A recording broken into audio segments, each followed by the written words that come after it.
पल भर के लिए अपनी आंखें बंद कीजिए और कल्पना कीजिए आप एक ऐसे इंसान हैं जो किसी हादसे का शिकार हो गया है और कहीं ऐसी जगह पहुंच गया है जहां आपका कोई अपना नहीं। आपके पास ना भूख मिटाने के लिए खाना है और ना ही वापसी का कोई उम्मीद।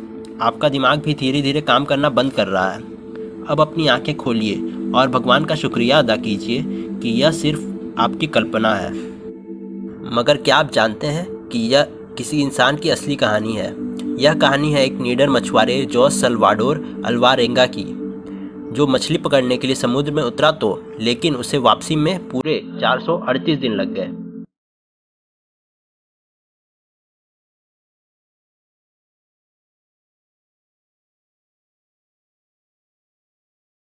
17 नवंबर 2012 यह वह तारीख है जब अल्वारेंगा मैक्सिको के एक गांव से निकलकर गहरे समुद्र में मछली पकड़ने उतर गया। इस यात्रा में उसके साथ उसका एक साथी भी था।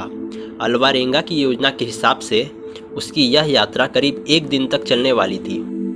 सब कुछ योजना के अनुसार ही शुरू हुआ था, मगर तभी एक खतरनाक तूफान ने अपनी दस्तक दे दी। भारी बारिश और तेज हवाएं के कारण उसे खतरे की चेतावनी मिल चुकी थी। बावजूद इसके वह अपनी सिंगल इंजन वाली टॉपलेस बोट के सहारे आगे बढ़ता रहा। यह रिस्क उसे भारी पड़ा और तूफान उसे अपने साथ बहा ले गया।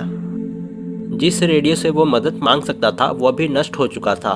बोट का वजन कम करने के लिए अल्वारेंगा ने 500 किलोग्राम वजन के बराबर की अपनी सारी मछलियां फेंक दी।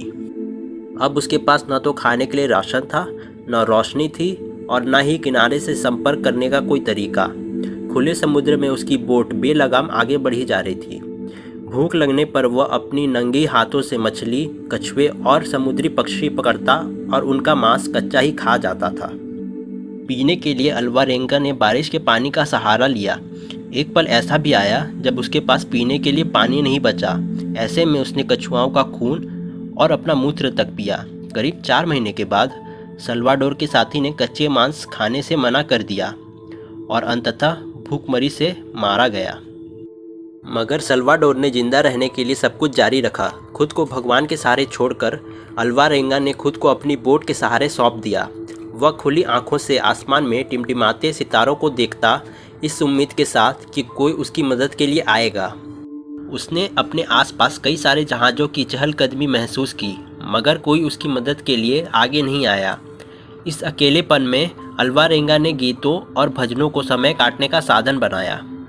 30 जनवरी 2014 को 438 दिनों के बाद अल्वारेंगा ने कुछ दूरी पर पहाड़ों को देखा। यह मार्शल द्वीप समूह का एक छोटा सा कोना था। उसने अपनी नाव छोड़ी और तैरकर किनारे पर आ गया। आखिरकार वह जमीन पर था। किनारे पर पहुंचकर जैसे ही वो खड़े होने की कोशिश करता, वह गिरकर बेहोश हो जाता। जल्द ही वहां के स्थानीय लोगों की नज़र उस पर पड़ी और वह उसे अपने घर लेकर आए। इसके बाद उन्होंने संबंधित अधिकारियों को अल्वारेंगा के बारे में सूचना दी। पुलिस जब मौके पर पहुंची तो उसने देखा कि अल्वारेंगा के टखने सूजे हुए थे। उसकी आंखों की रोशनी बहुत कम हो गई थी। वह मुश्किल से चल पा रहा था। उसके बाल किसी झाड़ी की तरह सुलझ गए थे।